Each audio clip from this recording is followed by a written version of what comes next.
We all experience stress. Every single one of us has a story of pain and suffering, whether it's physical pain or emotional pain. The question is, are we actually turning away from it? Are we resisting in some way?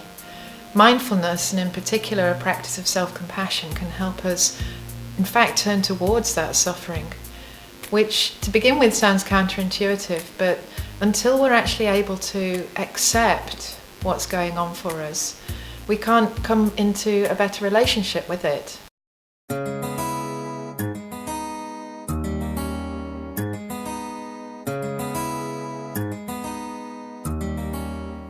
My name is Mary.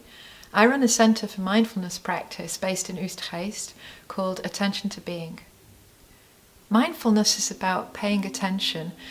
It's about coming into connection between the mind and the body and really being able to press the pause button on life for a moment, to really notice what is going on for ourselves only at that moment. We know that mindfulness and self-compassion practices help with emotional resilience, with being better motivated, and also with decision making.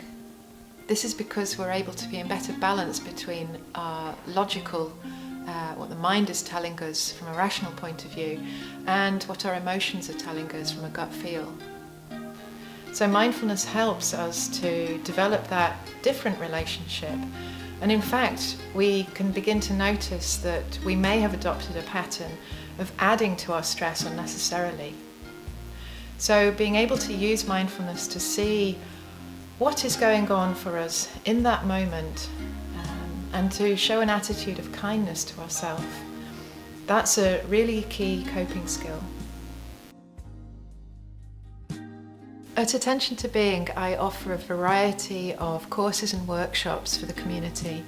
So from a full 8-week course, whether that be in mindfulness-based stress reduction or in mindful self-compassion. And there are a variety also of workshops, one-day workshops when you can find out more about the techniques that are involved in one of these longer courses before actually signing up for a full course. There are also ways of people finding support in the community, because mindfulness is not about simply doing an 8-week course.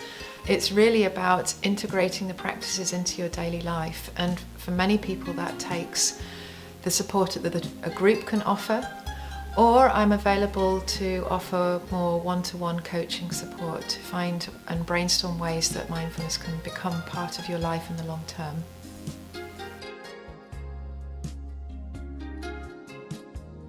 I'd like to give you 3 tips to help cope with stress and suffering.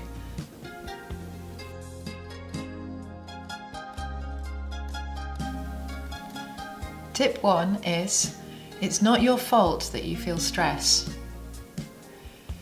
Why do I say that? Well, we inherit ancient brains, in fact, brains that have helped us wire for threat, and therefore it's natural that we respond by feeling stress. These are messages that are there for a reason.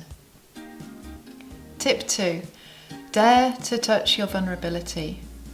If we accept that stress is a natural part of our lives, then we know that we're going to experience vulnerability with that. But instead of fighting and turning away from vulnerability, if we open towards it, then we can allow ourselves to actively soothe those feelings, and the whole experience can in fact be transformative. Tip 3, see if you can establish a pattern in your life of pausing regularly, even if just for a few moments, to connect between the mind and the body with the breath, breathing into your experience. And by doing this, it enables us to calm and soften.